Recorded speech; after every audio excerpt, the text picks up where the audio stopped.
Hello and welcome to Red Dusk. I am your host, the one and only Mock Crusade. Today we're playing as the Republic of Iraq. Now this is the first time playing the Red Dusk mod. It's a fairly new mod. So currently it's January 1st, 2000. Saddam Hussein's in charge. I'm, I'm pretty sure Iraq's the only other country that actually has like a full kind of focus tree. Alright, and so let's begin on our focus tree. A new era for Iraq. It is well known that by every Iraqi that the period of the 1980s to the 2000s was not very good a period for Iraq. There have been and there still are sanctions by the U.S., internal conflicts against minorities, and the rebellion of the Kurdish people. In fact, the Kurds are conducting terrorist operations aimed at destroying and damaging Iraqi infrastructure and factories. Although it may seem difficult, we will be able to bring Iraq back among the great Middle Eastern powers. This will be a new age for us.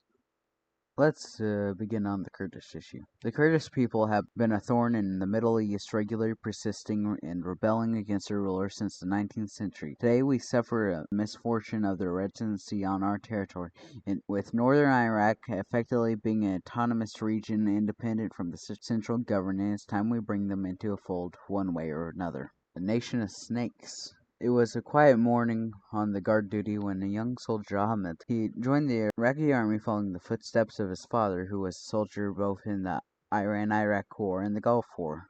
Ahmed was quietly eating his breakfast in the trench outside the brigade HQ when an unexpected explosion erupted near him. In this moment, his whole world went quiet for a while as he was trying to realize what had happened. He could see people in civilian clothes with guns opening fire on the brigade HQ. He could also see his fellow soldiers firing back and getting killed in the process, but he just stood there, almost like he was frozen in time, until his fellow soldiers pulled him into the trench. He couldn't see much, but he could hear intense gunfire. Probably lasted less than 10 minutes, but to him it seemed like an eternity, and then it stopped. The terrorists ran away on their pickup trucks. They were Kurdish terrorists. Again, it almost seemed that the northern region of Iraq could never catch a break. Ahmed just stared into the distance until soldiers beside him finally spoke. "Welcome to hell, son." 21 years is Saddam's rule. Saddam Hussein has been the leader of Iraq for 21 years, and it must be admitted that he had made mistakes. One of his biggest mistakes was the Iranian-Iraqi war that dragged Iraq into its current situation, but he has also done good things, such as preserving the identity of the nation and its culture. Saddam's next step is to right every single mistake he has made and lead Iraq into a golden age. Look at the insurgent strongpoints. In Iraq, especially the north near the border with Turkey and Syria, there is a Kurdish minority, and the Kurds have been a problem for Iraq and its people for many years because of the question of their independence. With Saddam's regime, the situation has worsened. And now the Kurds are attempting various attacks on infrastructure and the population. First step of getting rid of them is to locate their Kurdish strongpoints. With their localized HQs, they won't be able to hide from us.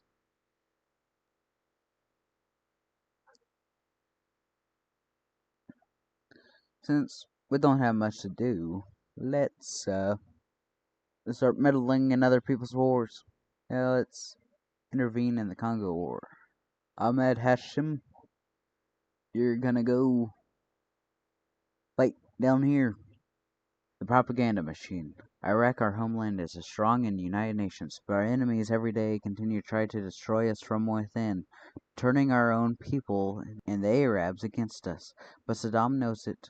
In the fact, he has devised a plan to end to these foolish attempts by our enemies, and this plan inaugurates the greatest invention of all modern Iraq, namely the propaganda machine. This machine will allow us to establish an even stronger relation and unity with the Iraqi and Arabian. Thanks to the use of propaganda, the morale of the people and the nation will rise, and they will know the name of a single great leader, Saddam Hussein.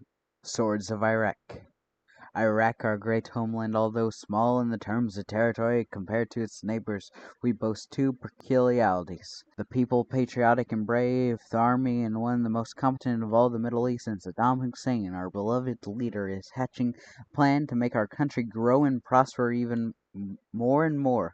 One of his most recent ideas is that of the propaganda machine, or as the name suggests, the ministry that distributes propaganda. Although the country currently its main task is to entice the young Iraqis to voluntarily enroll in the armed forces and to raise the morale of all land, sea, and air units. If we continue like this, the whole Middle East will fear us.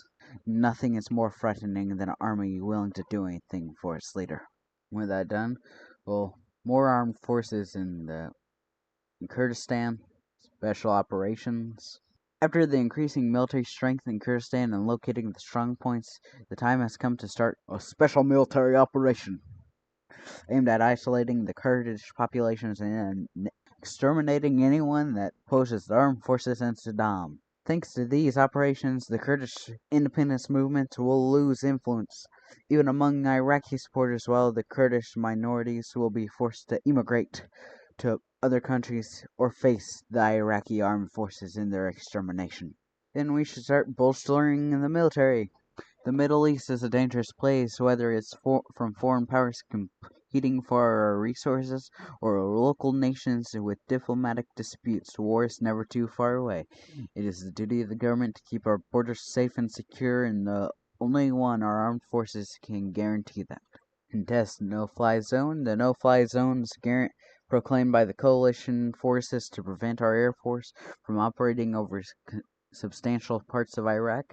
This prevents our military from performing any significant operations against the Kurds and severely restricts our capabilities in a potential conflict. While losses will be inevitable, it is time that our pilots fight back against the Western menace that haunts our own skies. Future lies in the military. Future lies in the military. This is a phrase that is written on every single poster around the city, countryside, and urban center of Iraq. And many motives and other mottos are written on as many posters across the nations. This is due to Saddam's propaganda machine, and the face of its purpose is to incentivize every man in Iraq who is old enough to serve to join our armed forces, Army, Navy, Air Force, anyone to defend our country. This slogan was chosen to make the Iraqi youth understand that they are our future, that they are the future of Iraq, and they must fight for its greatness and prosperity. As any brave citizen does. Dogs of the West. Of all our enemies that have approached our sacred nation, the chief among them are the three devils of the West. All shall be forever damned to hell by millions of Iraqis. Zionists in Israel, who have for years expelled thousands of ethnic Palestinians and tarnished the Arab unity and honor. The Americans who have backed these Jewish vipers for decades, profiting off the suffering of our people and the people of our Islamic realm. And finally, the Kuwaitis, the false oligarch right on our border, who have finally had their greedy hands on the black gold pulsing through our vast deserts. Dreams of a greater Iraq. Ever since the days of our great empire in Mesopotamia and the rivers have fueled Iraq have been a beacon of a grand society, vast northern deserts of Arabia. We intend to keep it that way. We shall fuel the new revanchist ideal of a great Iraq, implementing it into our propaganda programs with Saddam himself sponsoring this ideal. Granted, it shall come along with a fair amount of pan-Arabist ideals.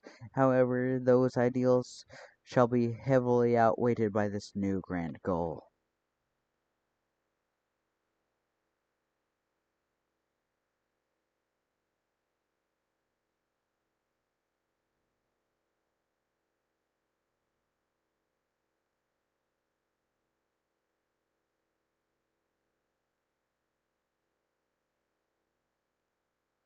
Uh,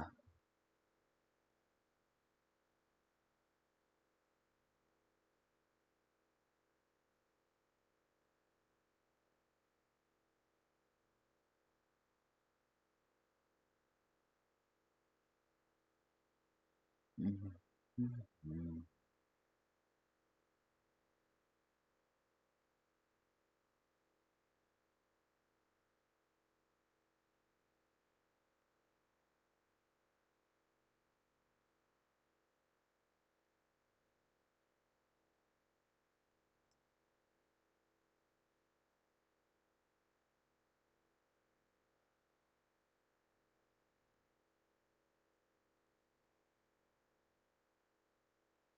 Alright.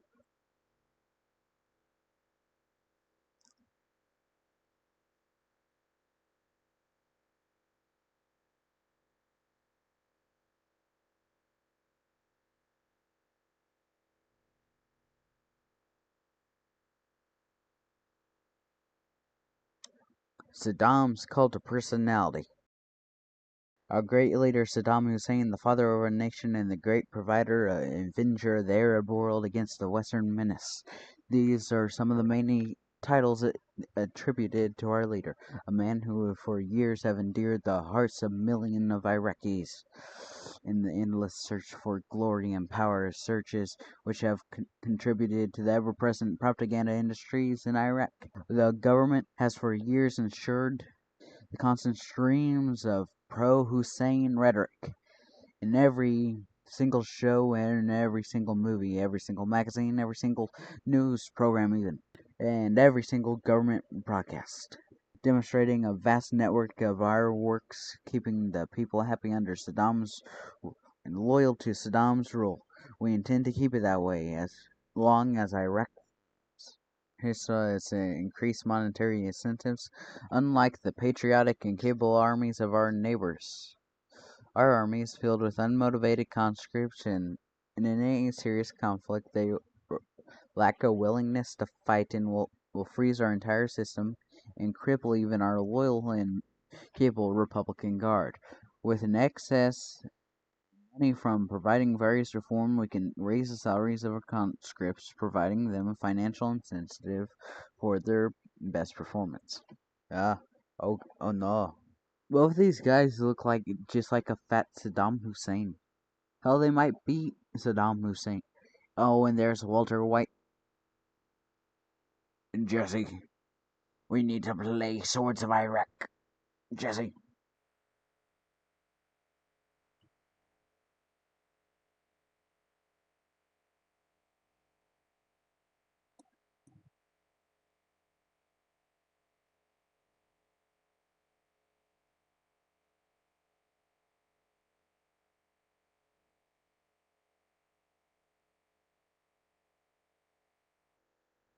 Ah,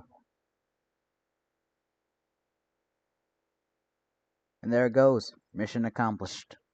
Oh, and I forgot to read the thing. Finally, after several months of fighting and battles and blood, Iraq finally triumphed over the Kurdish rebels, and we have managed to completely exterminate them from Iraq.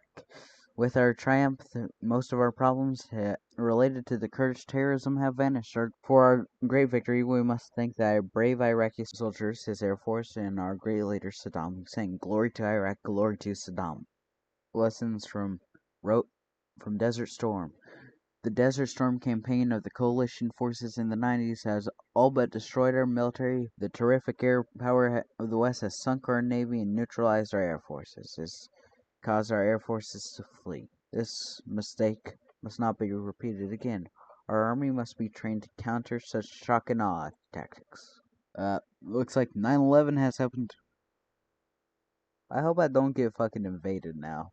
Complete the Baghdad Metro. Saddam Hussein launched a huge, expensive project in 1983 building the Baghdad Metro to alleviate traffic congestion on the surface roads and streets. Almost 2 decades later, the project is near standstill with kilometers of unfinished tunnels and stations littered all across our capital. Finishing this long-awaited metro will undoubtedly boost Saddam's popularity with the populace while providing a legitimate benefit in the form of alleviating surface traffic. Consider the alternative trade partners. Well, after carrying out the reforms, the government had decided to make the decision and consider exporting our products made in Iraq to other countries, as well try to replace our current trading partners since the 90s. The Iraqi economy has gone from bad to worse, accumulating many debts while we still have to finish paying today. So in order not to declare bankruptcy, we had to continue exporting our products to Western countries. Now, thanks to that economic reform, we are managing to keep the economy afloat just long enough to find new trade partners. Moving away from the dollar. For several years now, we have been trading with Western countries using the dollar, which is the widely used currency of our trading partners. Now that we have replaced our trading partners, we must move away from the dollar and exchange them for another trading currency, which we will use to exchange with our new business partner. Exploit oil for food program. Established in 1995, the Oil for Food program allows us to sell oil in exchange for humanitarian resources for our assistance.